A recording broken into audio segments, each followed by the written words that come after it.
Hello everyone, and welcome to this episode of Power to the People. I'm your host, Corbin, and we're here to give you the information that you need to empower your community. Today we have special guest and NAACP member, Mr. Jim Gearhart. Thank you for coming on the show today. Well, thanks a lot, Corbin, for asking me. Oh, no problem at all. So today we're having a very candid conversation and a great discussion and giving you guys some information about voter registration. So one of the dear tenets and principles of the NAACP is civic engagement, voter registration, and those things. And I know that not only are you involved with that with NAACP, but you're also involved with that with another organization. And I'm going to give you a chance to go ahead and tell us about that organization right now. I appreciate it. I'm on the steering committee of Kentuckians for the Commonwealth. It's a statewide organization that began in 1981. And it is a grassroots organization. All the work's done by volunteers.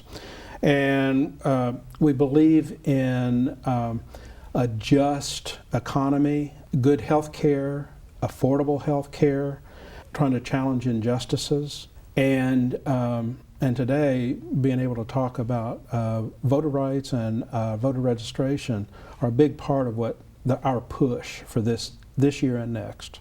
All right. So we know that that voting is a very important thing. A lot of people would say it's your civic duty, but just for everybody that's listening and watching out there, why is voting so important? If I had never voted before in my life and I'm just one of these new people that were like, hey, why should I vote? What would you tell them? Well, first of all, your vote matters. It really does matter. I've heard people say over and over again through the years, well, I'm not going to get what I vote for. But the thing is, it's not just about me. My vote is a part of a larger structure, And if we can get enough people voting and to consider the issues that they're voting for, then there's an empowerment. You really are a part of the government. And the thing is, like I sent a message to our House Representative, James Comer, you work for me, and this is what I want. And to be able to say that, it's helpful if you vote. You exercise your full citizenship. I agree. There's a big line between just being a citizen and then being a constituent. Citizens are just people that live in their town, their city, wherever, and that's okay. They contribute and they do their own things. But when you're a constituent, that means that whomever is in office is accountable to you. And I think people oftentimes don't realize how simple it is to actually talk to or get a conversation or even an audience with your representatives, whether that be state or local or your city officials. It's actually very simple. I have several times sent in letters to our congressmen and senators just about various issues, or even to our local officials here, even state officials. With technology now, it's as simple as a click of a button. So I agree, your vote does matter. But when we're talking about voting and we're trying to get people engaged in there, why do you think people just say that, well, my vote doesn't matter? Why do you feel that that is something that's there? We know that it's empowering, but why do you feel that people don't actively pursue it as much? I wonder if it's because they feel isolated and they don't know that other people feel the way they do, or they feel disempowered. In Kentucky, we have a high poverty rate. And that in itself is disempowering, You don't feel like you have any say-so if you don't have any money. And yet the vote, combined with everybody else's vote, can change the way things are in local elections and state elections, and ultimately, of course, in national elections. I agree. I always try to tell people that, even if you feel disenfranchised on a national level, it's very easy to say my vote doesn't matter if I'm one of 350 million people. But in your city, in your local government, it really does. It really does matter. Any little city ordinance or law or resolution or something that gets passed, you have a direct say on that. You have a direct connection to the people that run your city, your state even, You send the people to office that represent you. And following that strand of thought, first off, aside from talking about why people don't vote, who can vote? How should I go about if I wanted to vote? Okay, anybody that's going to be 18 by Election Day, which is November 6th, November 5th. It's usually the first Tuesday of every November, Of so every it November. alternates That's every right. year. It's the That's first Tuesday right. of every November. And if you're going to be, if your birth date is before that, you have to register by November 7th. October 7th. You have to register by October 7th. And to register, now some people can go into their county clerk's office and register. There's an office just for voter registration, but probably a lot easier to go online. And KFTC has a website that people can not only register to vote, but they can also, for Kentucky elections, they can see what the candidates are saying, because we ask them a bunch of questions to highlight what their issues are, what they're proposing, and so it helps educate the voters. But they can also, it's KentuckyElection.org, www.kentuckyelection.org. Now and I can give another website too for voter registration, but that's one. And you can also find ways to volunteer to help register other voters and that kind of thing. sos.gov.kentucky is the Secretary of State's website. I always encourage people to try to look up with the Secretary of State's website, the sos.gov. Kentucky also has a very streamlined way to register people to vote. And like you said, as long as you're 18 before the election, you can register to vote. Now, you do have to register at least 30 days before Election Day. So, Kentucky has govotekentucky.com, which is a direct link to the Secretary of State's website, where you can put in your information and register right there on the spot. The county courthouse is always available, like you said. With the county courthouse, though, you do have to have a witness to do it. You can do it right there on the spot, or, sometimes people have voter registration drives and they have the cards with them, but it does require 2 witnesses, and then you can turn it back into the courthouse.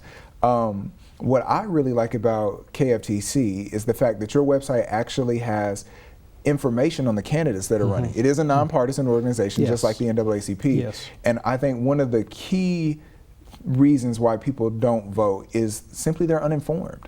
They just don't know what this candidate represents or what the issue is that's being voted on. And so I commend KFTC for doing that and actually having a platform to be able to say, okay, this is this candidate, this is this candidate, this is what they represent, this is what they represent. Make your own decision and make your own choice based on your opinion. But I think that in this day and age, we really have to do a better job of getting people informed. So aside from KFTC's website, what are some other ways that people can be informed about the voting process and their candidates? Well, I think there's other organizations. I'm not just sure which ones all of them are. I'm not sure if NAACP state website has any of that kind of information. They will not on local, but on a national level, yes. Usually the things that intertwine with the principles of the NAACP, they promote. And so they usually try to say, hey, these are candidates that support our issues. But I would also think to say that, if people kind of pay attention to a few things that's going on, I know nobody really sits down and watches the news anymore or reads the newspaper, but those are some really good ways to get it to. Or if maybe you're into the radio, maybe you're into, C-SPAN and watching some watching some political debates go on, which I think that those are very key tenets too. So when KFTC is doing all of its work, and to a degree the NAACP too, on all the candidate information and really wanting people to get out and vote, when it comes time to Election Day, what should a person do? Vote. Well, I know what you're getting at. You'll get information from the Secretary of State or from the county on where to vote, where your precinct is, and where to vote. And the polls are open from 6 a.m. to 6 p.m. And I also just happen to be a poll worker this year. So I know that I know that real well. People that maybe not are able to get out physically to vote, just ask a neighbor or a friend to take you. I know that sometimes nursing homes, they'll take their nursing home residents in a van. Oh yeah. I also want to piggyback on that. If you are physically unable to vote, like you just can't get out the house or something's going on, maybe you can't, you're out of town, you can vote absentee, and that goes up to 30 days before the election. So you have pretty much the very beginnings of October, you have to send that in, and that's very simple. You just go to the courthouse and ask for an absentee ballot. Yes. I also want to say, if you actually go to the Secretary of State website, you can actually see who's on the ballot right now. So you have plenty of time to research candidates, and that goes every year for every election. There's actually an election calendar, so you know that which years, what offices are going to be up for election. I think that's so crucial. My next question in regards to that, of course we want to get people out to vote, but you mentioned the polls are open from 6 a.m. to 6 p.m. Now, a lot of us work. A lot of us may have to be at work. We may work 12s and we're at work from 6 to 6. Am I still able to vote? You should have, your employer really should allow you to do that, because it's considered a civic duty. I think it's almost on par with being a member of the National Guard or something like that. When it's a part of what citizens are asked to do and required to do and wanted to do. So your employer should give you plenty of time to do that. And I've known a lot of people that they can vote. Since it opens at 6, they can vote before they even go to work. I agree. We try to encourage a lot of staff members and things where I work to say, hey, if you go before or you can go after, but we're going to give you the opportunity to get the chance to go. And most of the time, it doesn't take a lot of time at all. It's a very quick process, especially if you know who and what you're voting for when you get there. Right. I do want to make a key point of people really checking their voter registration to make sure that it's correct. And people can do that at govotekentucky.com, because I think people sometimes forget that if you move residences, you have to change your registration. Yes. Or, if you move counties. Or if you change your political affiliation. Yes. You would need to change it then too. Well, not for the general election, but before any primary. Right.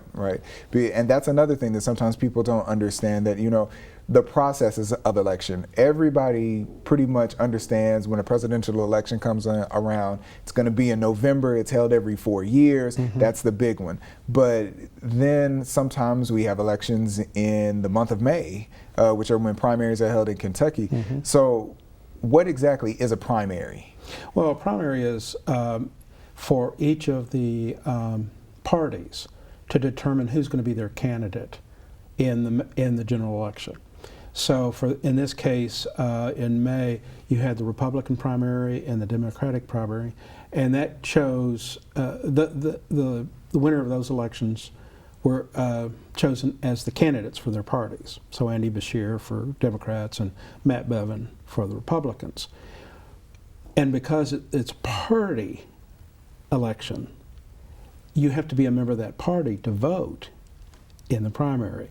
So if you're an independent, you can't vote in the primary, but most assuredly, you can vote in the general election.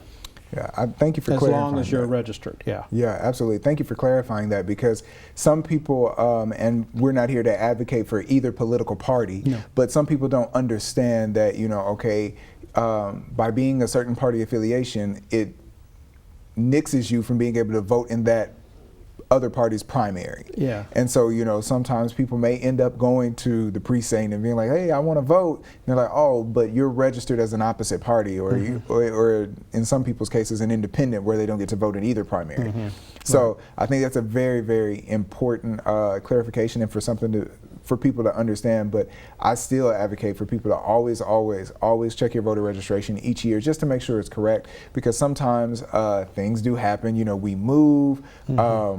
I think Name changes, yeah. If you get married, and then not necessarily in Kentucky, but there have been horror stories that the NAACP has been on the front lines with as a voter suppression tactic to purge people's names from the rolls. If you haven't voted for a long time, then your name gets stricken from the voter rolls. So, you know, let's say you want to actually participate in an election and you go and they're like, oh, well, you're not registered. You know, that's a very big way of disenfranchising large groups of people. So not that we've seen it particularly in our state, but I've had people ask me the question, well, I haven't voted for years. I did register years ago. Am I still registered? Right. And I just say, you can go to one of these registration sites and you can check and it'll say whether you're already registered.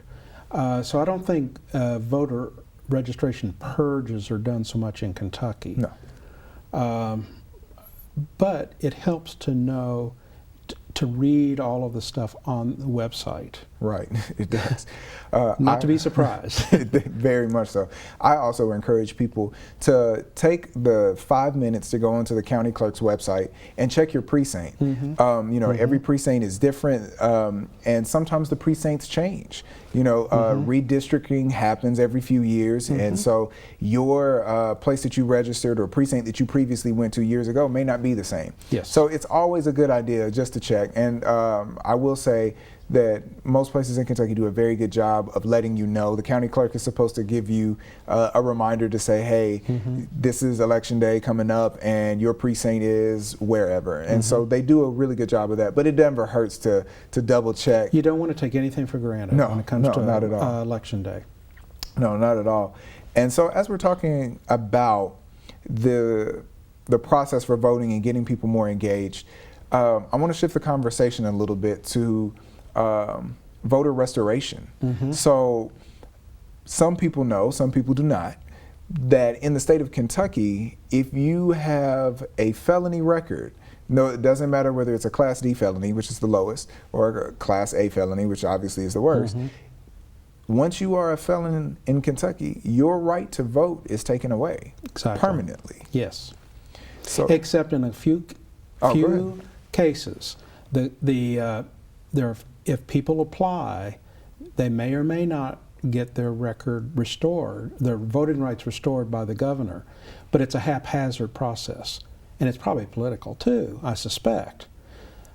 So what we're, KFTC and NAACP and a number of other social rights organizations have been doing is supporting, particularly in Kentucky, the restoration of voting rights to former felons. We're only one of 2 states in the whole country that do this. Iowa's the only other one. But we're concerned obviously about our own state, our own citizens who have been disenfranchised because they've been a felon. They've had a felony conviction.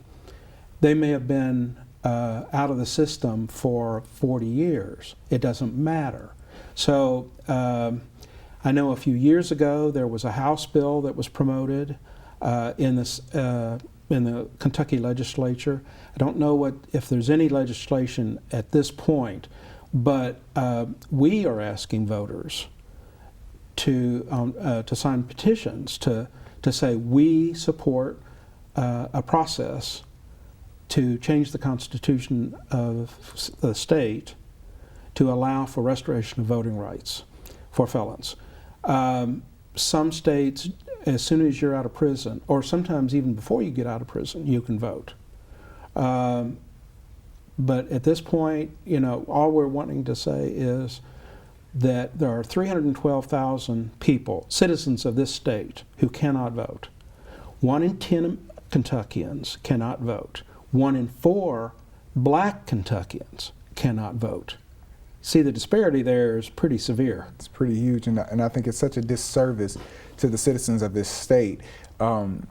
Not saying that I just want criminals to run loose or anything, but I feel that if you have paid your debt to society, then you should be able to come back into society and be a productive member of wherever it is that you live. Yeah. And it's wrong to hold people's mistakes against them for the rest of their lives. And if the purpose of penitentiaries is for you to pay your crime and then be rehabilitated back into society, then become a full member of society. And I think the process to even get your rights restored is so arduous. Yes. It's either go through that process, which is very, very tedious and time consuming, or the governor himself can pardon you, either of which can be a very long and drawn out process. And not certain either. And not certain, you're right, it's not certain, because at any point they can deny your request, or the governor can say no. And I think that's a very terrible disservice, because of those 312,000 individuals that you're talking about, very, very few of them actually have their rights restored. Even fewer go through with the process to even start it, because it takes so much time, and it's so arduous. It's just very complicated. And there's another side effect of not being able to vote and being a full citizen, and that's the effect on recidivism. In other states, we already know that former felons who can vote are less likely to recidivate, the word is, to return to a life of crime. Right. Because you're really a part of the society. You're not isolated. You're not on the fringes. It should be a common value in our state, not to mention across our country, that we treat people with dignity and respect. I agree. Keeping, not judging anybody for their mistakes, because we've all made mistakes in our lives. Sure. I think that I feel like the goal of a prison should be to work itself out of business. Yeah. That Yes. you want as few people going as possible. And we seem to have the reverse happening in our country. Yes. I wanted to add the little tidbit that in our state, felons cannot vote, but if you are just incarcerated with a misdemeanor, you can vote. And you can vote if you are incarcerated during an election.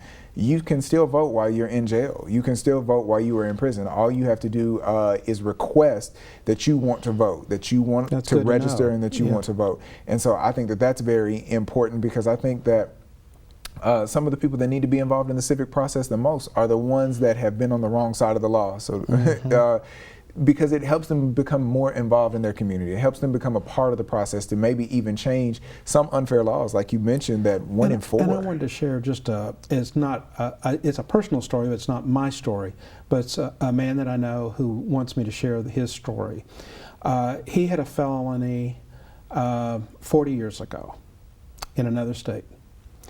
And after he was through the system, his voting rights were restored. This was another state.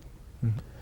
He had an opportunity to move to Kentucky for, positive reasons, except he lost his voting rights as soon as he proclaimed his residence in Kentucky. So you mean to tell me that your felony travels across states, even if your rights were restored? If your rights are restored in another state and you take up residence in Kentucky, you lose them again. Oh, wow. Oh, yeah. So, that's also an injustice. Part of this whole injustice is people that have been a part of everything, and then they come to Kentucky and they get penalized for having had that felony.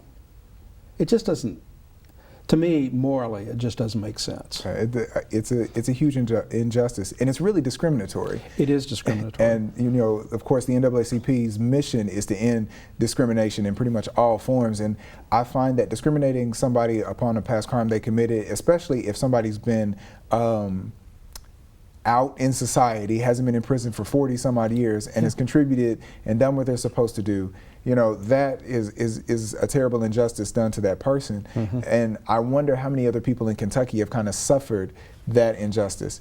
And so when we continue to talk about voting, this is one of the reasons why it's so important, because if that individual's story gets told, and somebody else has another story like that, mm-hmm. and somebody else has another story, and we can speak to our legislators, and they can craft a bill, mm-hmm. and then we vote on it. And then all of a sudden, now we have an easier path and a law that makes for it. Some of the biggest things in our country have been decided through voting. And I think that if we can continue to push for that good fight and to advocate for people to vote, I think it's so crucial. So what else does KFTC do aside from election, telling us about the officials who are running and then voter registration? Do they do anything else as far as civic engagement, like voter registration drives? We do voter registration. We've done it at a couple of venues locally.